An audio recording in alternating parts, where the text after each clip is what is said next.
become concerned Oklahomans as a bipartisan group to independently study the entire capital punishment system from arrest to execution. As I said, this has never been done before in Oklahoma. The commission includes 5 women and 6 men from both urban and rural communities, Republicans and Democrats, prosecutors and defense attorneys, individuals who have served in each of the 3 branches of government, law school professors and law school deans, and victims advocates and advocates for Native Americans. It is a well-balanced and representative group. Now I'd like to call on my wonderful co-chair, Regent Andy Lester.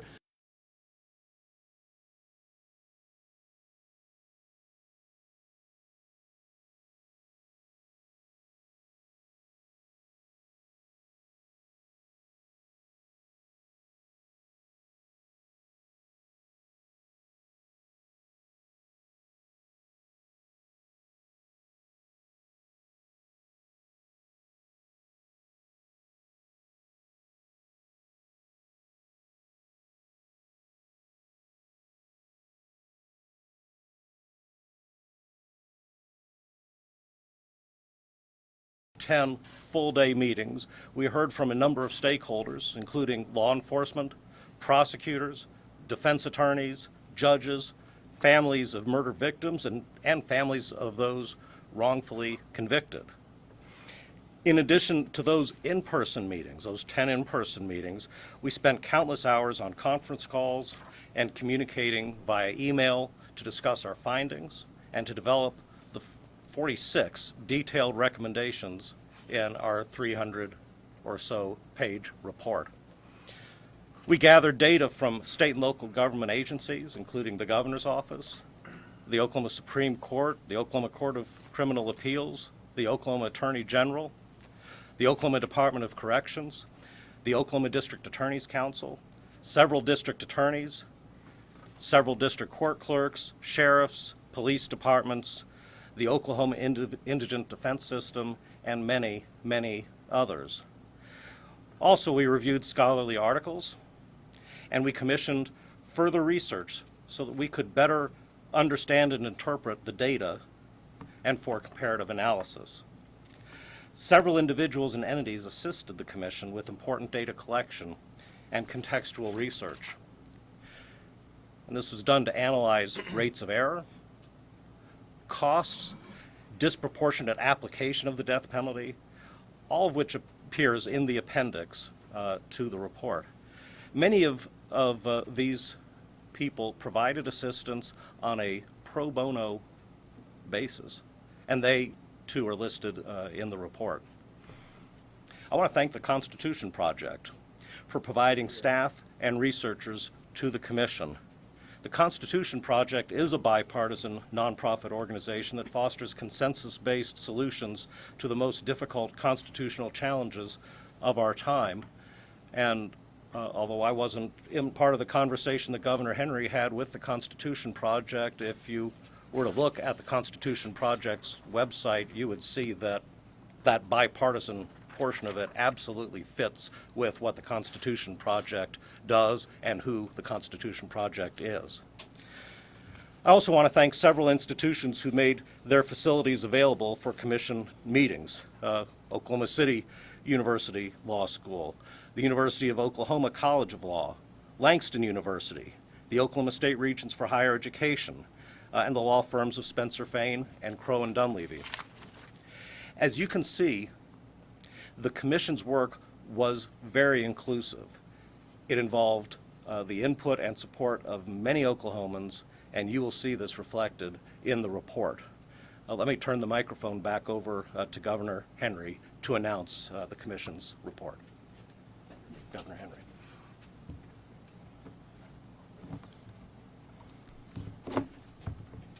Thank you, Andy.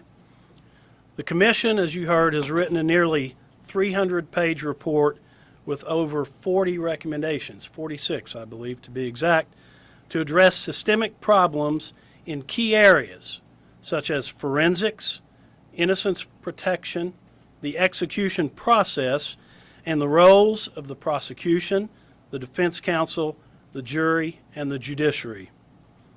Our primary recommendation, based on our in-depth study and work, is that the state of Oklahoma should extend the current moratorium on executions until significant reforms are accomplished.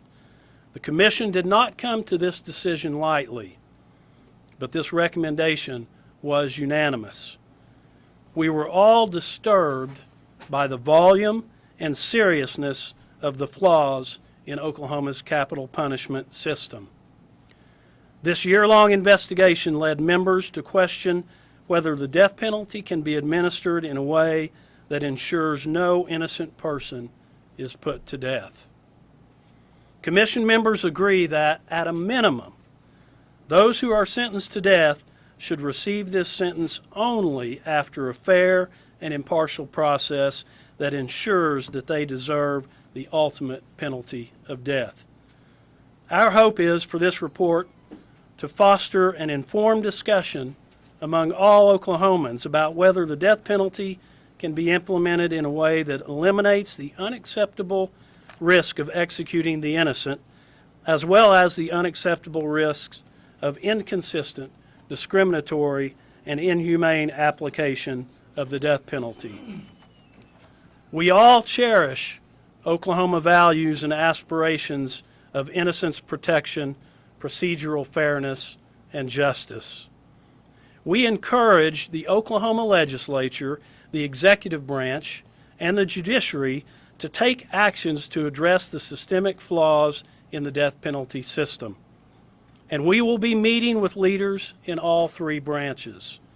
Commissioners stand ready to work with Oklahoma stakeholders to implement our recommendations.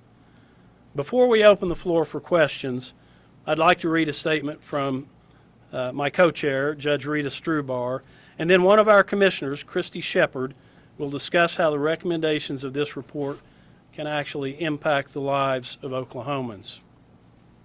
Here's the statement that Judge Strubar sent. I wish I could be there with you today. For the past year, it has been an honor to serve as co-chair of the Oklahoma Death Penalty Review Commission. We came together from all walks of life shortly after the state of Oklahoma imposed a moratorium on the execution of condemned inmates.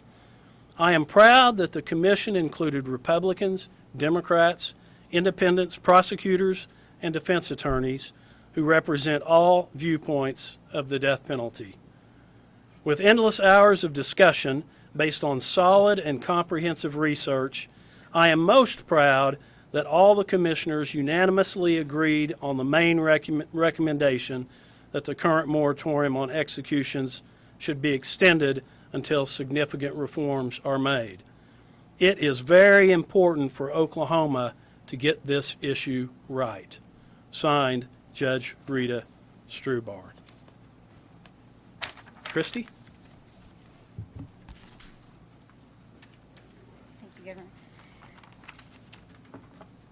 My family has known the elation and satisfaction of the ultimate punishment of the death penalty being handed down after my cousin, Debbie Carter, was brutally murdered in Ada in 1982.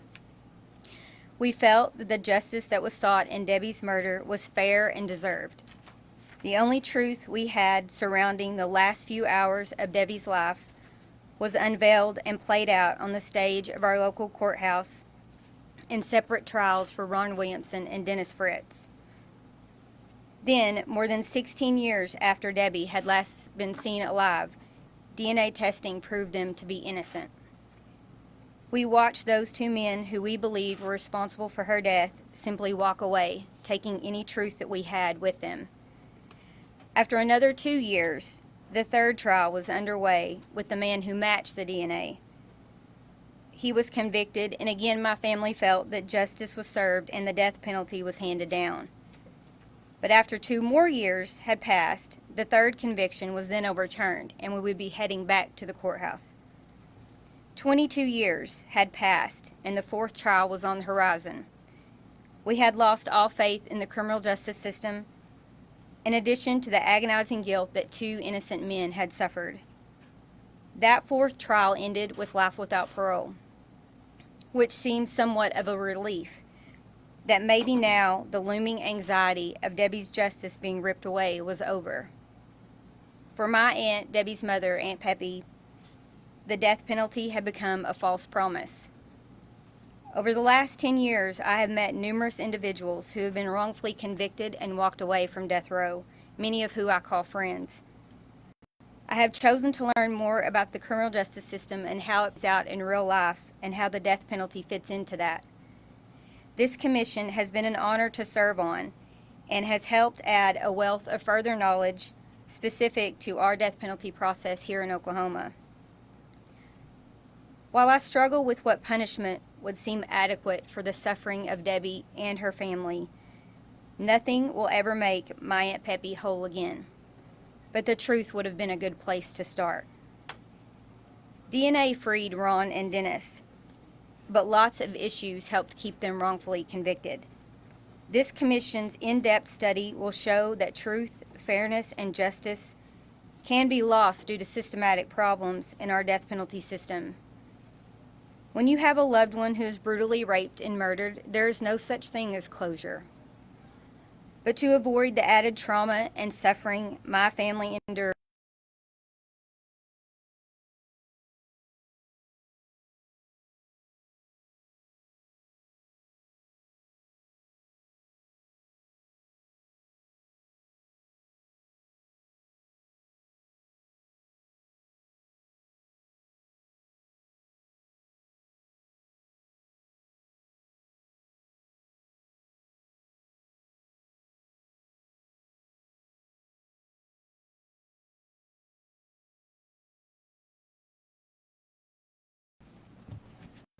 Thank you, Christy, for that moving testimonial. You know, for me, I can kind of sum it up this way. Some members of this commission would advocate for abolition of the death penalty. Other members of this commission are staunch defenders of the death penalty.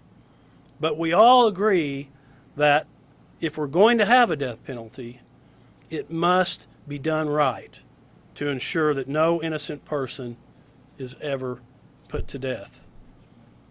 We'll take questions now. Pat? My question is, did you, in your wildest imagination, anticipate a unanimous recommendation to leave the moratorium in place? That'd be my first question. And the second is, given the situation with the loss of conviction, which now the legal remedies have, at least on paper, been exhausted, but the indications of his innocence get clearer every day and are certainly persuasive to me, what can the state do as a legal matter to address the Blossom issue, and if you find it, Andy wants to address it. Go ahead, Sure. Andy. Worked with a lot of wonderful colleagues. Am I surprised that we got a unanimous agreement? Honestly, not really, and especially after the year that we studied. And that's, to be sure, there were significant differences of opinion, and they were expressed. They were expressed clearly, and as one would hope.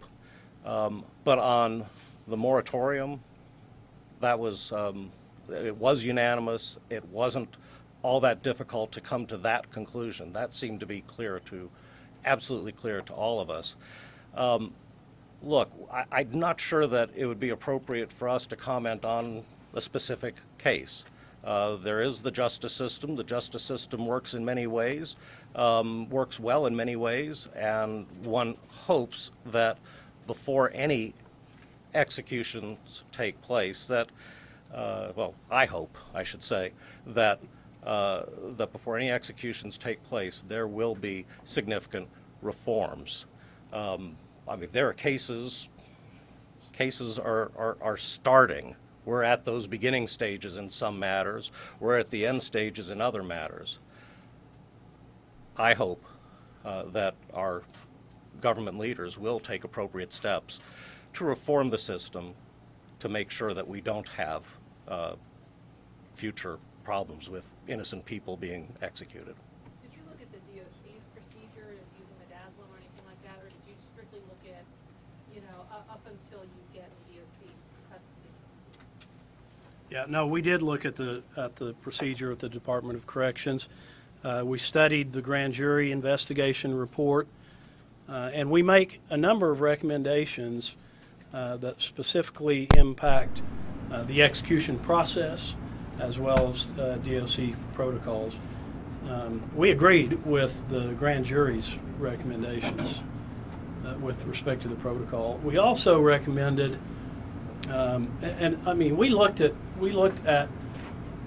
various forms of execution throughout the United States, and we believe, based upon our comprehensive review, that the better protocol currently, and best practices evolve over time, but the current best protocol is a one-drug barbiturate protocol rather than the three-drug cocktail that we have here in Oklahoma. Governor, of all the recommendations, what did you discover that you find most troubling about the way the death penalty is administered in Oklahoma? And I guess if you could answer that. That's a tough question to answer. As Andy said, as we studied this process, it became so clear to us that the death penalty process has serious flaws, that it wasn't difficult for us to reach the conclusion that the moratorium ought to be extended until significant reforms are made. But I think the obvious answer to me is lack of resources, lack of funding. If you look at the various defense council organizations, whether it's OIDS or Oklahoma County or Tulsa County Public Defenders, I mean, they are just overwhelmed with felony cases. They don't have enough attorneys. They don't have the funding that they need, especially in death penalty cases, to hire investigators, to hire experts. And I think for a lot of us, and I think this, frankly, is a conservative viewpoint. You have to decide whether you want to pay to do it right. And either you do or you don't. And right now, we are not providing the financial resources, among other things, in Oklahoma to do it right. Particularly And- at the trial court level. Especially at the trial court level. And what happens many times, and I think if you talk to most prosecutors and they're honest with you, they will tell you that they want well-prepared, well-staffed, well-resourced defense counsel because they want to get it right the first time. They don't want to go up on either direct appeal or some other level of appeal and get reversed or get it kicked back because of some issue like ineffective assistance of counsel. I don't know how many of you saw the 60 Minutes report this weekend, Sunday, but I would recommend that you watch that because they detailed this exact same problem in another state, and they've had just horrific results. And what happens is you may get innocent people on death row, and we know we have in Oklahoma because since we reinstated the death penalty in Oklahoma in 1977, we've had 10 people exonerated from death row because they were later found innocent. Do you believe that Oklahoma may have put an innocent person to death? There's no way I can know that. It would be sheer speculation, but based on my review of the death penalty process over this last year and a half, I believe that it's very likely that at some point Oklahoma has executed an innocent person. I don't know that to be true, and I don't think we'll ever know, but I believe it to be likely. If I could add a couple of things to that. I don't know the answer to that question, but what I do know is I certainly don't want it to happen going forward. And we need to do everything we can to make sure it doesn't happen going forward. On the point about resources, we heard that repeatedly from everybody, especially from the prosecutors.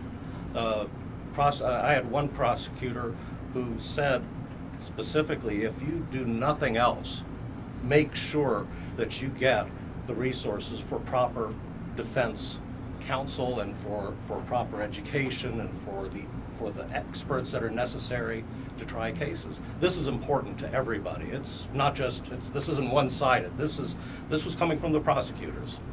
Well, I'll know soon, but does the report have any provisions for making more robust the possibility of post-conviction appeals, all of things like the Blossom case, although there's others? Could you respond to that? You want to take that one? Bring in our resident criminal law expert. The report did look at that. Innocence protection was a big focus of the report, and generally the goal of a number of recommendations in that realm were that we open up the process, that we don't have false deadlines, that when the science changes, we're asking the Court of Criminal Appeals to allow discovery, to allow relooking, and we also specifically are recommending that the Oklahoma direct appeal process and the post-conviction process be separate. That sounds very much like a lot of lawyer talk, but basically we have a rather unusual system right now where the direct appeal overlaps with the further appeal, and basically our recommendation is to do one at a time, look at record-based claims, things like that came up at trial, look at trial transcripts, look at testimony, and then give more later time, significant time for the kinds of investigation that comes up in capital cases, looking at, person's life history, potential mental retardation, intellectual disability issues, abuse issues,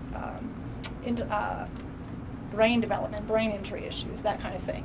But yes, a big theme overall of the report is to sort of throughout the process, from initial contact through execution, to have every opportunity to avoid the execution of an innocent person. And that includes the appellate process. So are you suggesting that everybody on death row get a new trial, better resources? Certainly not. Certainly not. And I mean, that wouldn't make any sense. All of our recommendations, I think, are reasonable and are based on recognition that every case is different. But particularly in terms of going forward, that we want to set up a system that doesn't shut down claims, it doesn't shut down research and reconsidering when it comes to the ultimate penalty. Because in the end, perfection is probably not attainable in this life. But the difference with the death penalty is the finality. And once an execution is imposed, it's over. And there's no sorries, and there's no, we made a mistake, we're so sorry. And so one of our biggest goals is to make sure that the process, if it comes down to the implementation of an execution, after all fairness, that we can feel sort of with the moral certainty that it's been fair and that we won't execute an innocent person. States have been unable to obtain the one drug, the fast-acting barbiturate that the state would prefer to use, and even midazolam is getting more difficult to obtain. Oklahoma has recommended or has approved nitrogen gas as an alternative. Did the panel consider that, and what are your thoughts about looking at an alternative method of execution? Who wants that one? Well, I mean, sure, we looked at the Oklahoma laws surrounding execution and what's allowed. I think I don't think we would recommend the alternative because of just the unknown issues and problems, the litigation that would likely ensue, and it's not really proven that it's a humane form of execution. I mean, Oklahoma, yet again, is first in the country to come up with this form of execution. We were also the first in the country to come up with lethal injection, which I think was probably better than the electric chair in terms of all of the constitutional requisites that must be met. But again,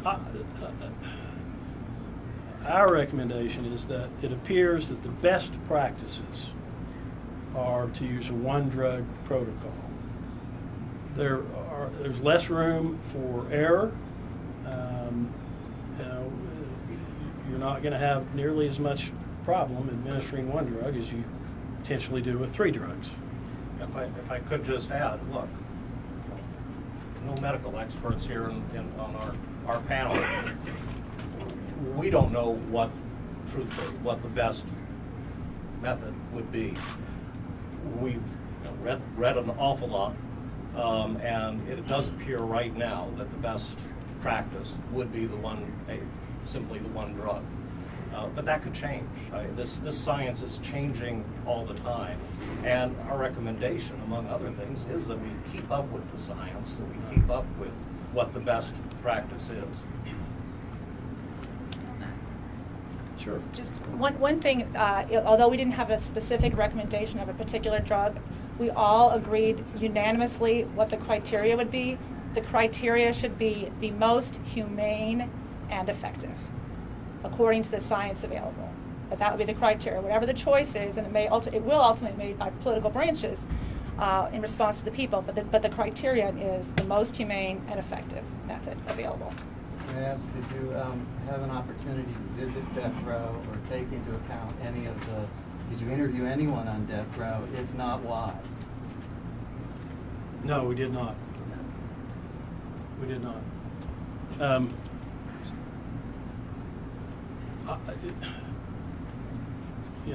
We did interview family members of death row inmates, but we did not go to death row and interview inmates. That's a difficult process, especially for a group this big. We probably could have gotten that done with a couple of individuals. But look, our work and our research and our study was vast and comprehensive. We visited with all of the stakeholders in the system. And again, the more we looked at it, the more disturbed we became.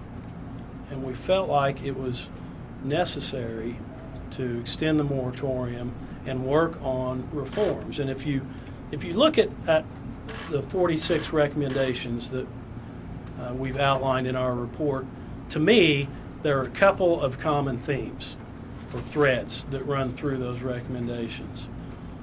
One is lack of resources. We need more training at every level. We need capital punishment training for defense counsel, for prosecutors, for judges. We need training for law enforcement on the best methods of interrogation or eyewitness identification, which can be inherently unreliable but very, very powerful in a court of law before a jury. So, training has a lot to do with it, and that costs money, and that requires resources. The other common thread was innocence protection. We want to, again, make sure that no innocent person is ever convicted and sentenced to death row and executed. And so many of our recommendations relate to innocence protection in various ways. We'll take use one of- more question, and then we'll wrap it up. When the use of midazoline was litigated here in federal court in Oklahoma, experts testified that it had a plateau effect, and I was curious if that's what gave the commission the most pause about using a free drug mixture. Well, I mean, that was the drug that was used in the so-called botched execution. I think that certainly was a factor. I mean, we studied all the research, and it was our determination unanimously that the one drug protocol was the best practice. And there may have been different reasons for different commissioners, but to me, that certainly was a troubling issue. One more, and this will be the last one, then, go ahead. Sandra. If I may, let me respond to the reporter's question about whether there's a likelihood or whether one might hold an opinion whether there's been a person wrongfully executed. No one knows that or can know that for a fact. But I present a context in which we could all ask that question and answer it for ourselves. We stand here in 2017, 110 years since statehood. Another 17 years if you count territorial days. And 41 years since the United States Supreme Court lifted a moratorium on executions because, in the words of the Supreme Court, it was freakishly imposed, arbitrarily. And our report has found, 41 years later, systemic flaws in our death penalty system. Now, whenever there's a systemic flaw within a system, any injustices that system could cause would fall most heavily on the people with the fewest resources to navigate that system, black, white, red. I did research and I couldn't find a situation, speaking for myself, where a wealthy person was not only not found not guilty, but even charged with where the death penalty was sought. And so now, in a context in which over 110 years, and we still see systemic flaws, then if one asks the question, and which we found in the past recent years, 10 people exonerated, factually innocent, to take away the legalese, people who didn't do it, who didn't do what they were charged with doing. If you extrapolate that over 110 years, speaking personally, I don't have any problem in assuming, no one knows, but in assuming that indeed someone has been wrongfully executed. Now,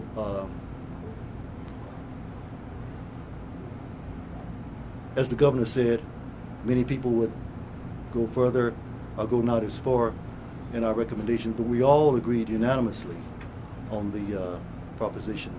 And we think that with the information that this report will make available to the good citizens of Oklahoma, all would agree that an innocent person should not be put at risk of his life in a trial. And we found systemic problems in our death system as it exists right now that could possibly lead to that result. And that's why I voted for the recommendations which could better the system. And then as to your question whether we visited death row, we were studying the system, not individual cases. And then 2 points that all might find shocking, as you find other things shocking as we did when we read the report. What shocked me personally when I read the report, as we prepared the report and as we studied for over a year and a half, was the fact that 2 of the methods of conviction, or the tools used during conviction that would intuitively seem to be the most reliable, we found to be the most unreliable. That's eyewitness identification and forensics. Eyewitness identification, we would think it's absolute, but the facts and the studies show that it's not, and history shows that it's not.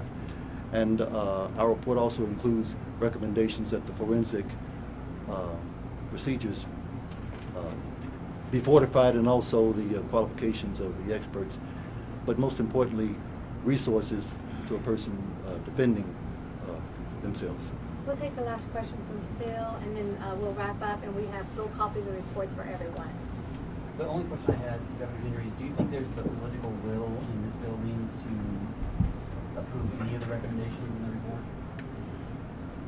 I think so. I think so, and I think they're demonstrating that this year with some of the criminal justice reform legislation that they're considering. So I think the political will is there, and it ought to be. I mean, again, when you boil it all down, what we're saying is, if you're going to have a death penalty, you have to do it right. I don't think anybody would oppose that position. It's not being done right. There are far too few resources and other systemic problems, and so, the state has, I think, has a decision to make, and that decision is, do we want to pay for the death penalty? Do we want to get it right? Do we want to put the resources into it? Do we want to reform the laws to make sure that we never execute an innocent person? And if we do, then fine. Let's do it right. But if we're not willing to pay for it, if we're not really willing to do it right, we shouldn't have it. And that's essentially, I want to be clear, in our report, we are not attacking the legislature or the executive branch or the judiciary or prosecutors or defense attorneys. We're not attacking any of the stakeholders. We're saying, look, you guys do a great job with the limited resources that you have, but you need more resources, you need better training, you need all kinds of things to make sure this process is truly fair and impartial, and someone who gets the death penalty actually deserves the ultimate penalty of death. That's what we're saying. And in fact, our report, I think, is not contrary to the vote of the people on State Question 776. I think it's complementary to that. I mean, one would argue, well, the people of Oklahoma have spoken and they want the death penalty.